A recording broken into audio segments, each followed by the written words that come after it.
अब आइए संदेश के इस भाग में हम सुने सूफी संत जुनैद की खोज। एक कहानी के द्वारा हम इस विषय को समझने जा रहे हैं कि किस तरह एक चोर से उन्होंने प्रेरणा ली और सत्य की खोज की। विश्व में कितने लोगों के अंदर सत्य को जानने की प्यास जगती है। अनेकों लोग आपको दिखाई देते हैं। किन शरीरों में पृथ्वी लक्ष्य प्राप्त करके ही जाना है पृथ्वी से, ऐसी तीव्र खलबली मचती है और वे उस पर कर्म करते हैं और चल पड़ते हैं। वे सिर्फ विचारों तक बातों को नहीं रखते, उनसे क्रिया होती है, ध्यान होता है, साधना होती है और वे आगे बढ़ते हैं। और आगे बढ़ते हुए कभी ऐसा पड़ाव आता है जब उनको लगता है कि कुछ हो नहीं रहा, तो कैसी अवस्था होती होगी उनकी। सूफी संत जुनैद एक फकीर जो सत्य की खोज में जब थे, तब जहां पर भी सत्य होगा ऐसा आभास हुआ, वे जाते रहे। और सब करने के बाद उनके अंदर जो निराशा आई, तब वे अनमने मन से खोज कर रहे थे।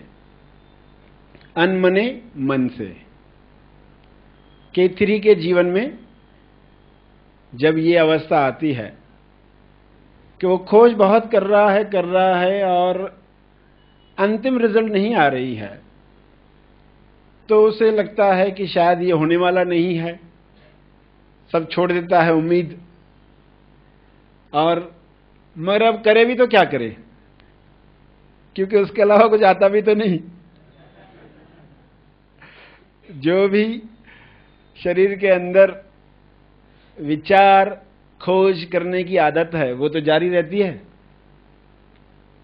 तो सूफी फकीर के साथ भी वही हुआ। तो खोज कर रहे थे मगर अनमने मन से। जब लाइट दिखती है, किरण दिखती है, तो तन मन से खोज शुरू हो जाती है, पूरी तरह से जुड़ जाते हैं।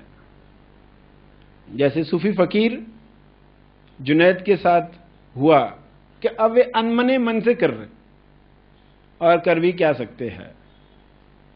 तो ये जब वे कर रहे थे, तब एक दिन रास्ते में उनको एक इंसान मिला। रात हो रही थी, तो उनसे पूछा कि रहने के लिए कुछ जगह का बंदोबस्त हो सकता है रात के लिए। तो उसने कहा कि अभी तो कोई दरवाजा खुलने वाला नहीं है, रात हुई है, कोई खुलने वाला नहीं है। चाहो तो मेरे घर पर रह सकते हो, मगर एक बात पहले ही क्लियर हो कि मैं चोर हूं।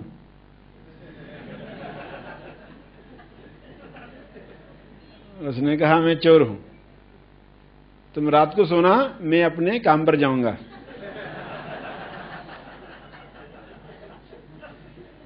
ईमानदार चोर था।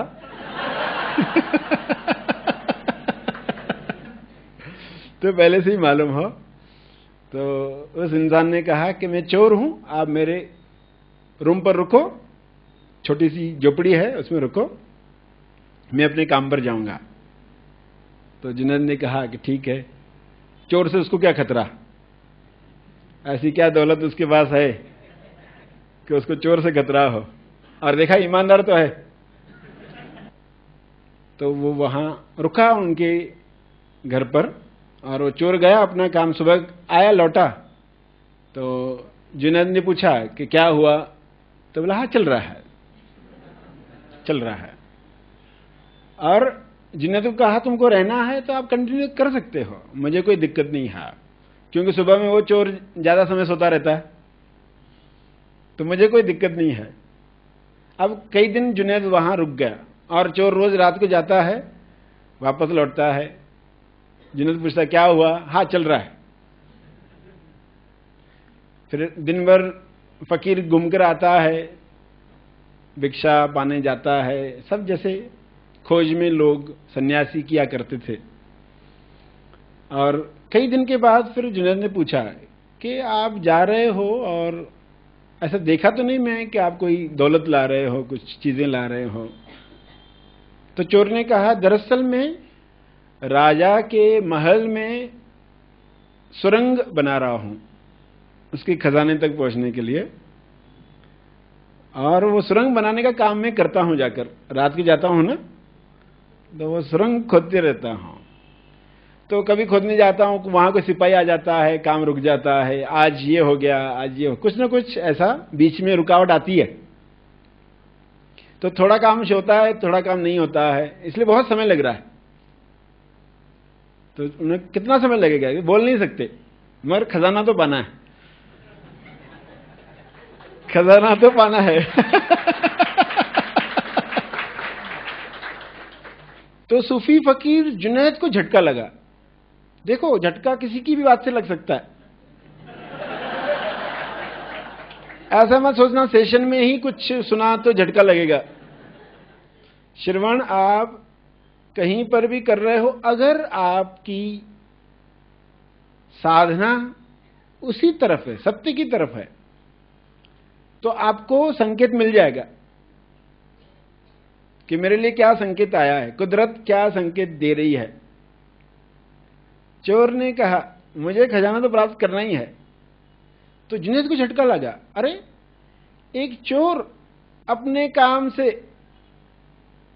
मुंह नहीं मोड़ रहा है, मैंने कैसे मोड़ लिया? वो तन मन से काम कर रहा है, मैं अनमने मन से कर रहा हूं। वो नहीं रुका, मैं क्यों रुक गया? मैं क्यों व्याकुल हो गया? मैं क्यों निराश होकर बैठा हूं कि कुछ होने वाला नहीं है? उस दिन उसने अपने मन में ठान लिया, ये चोर मेरा गुरु है।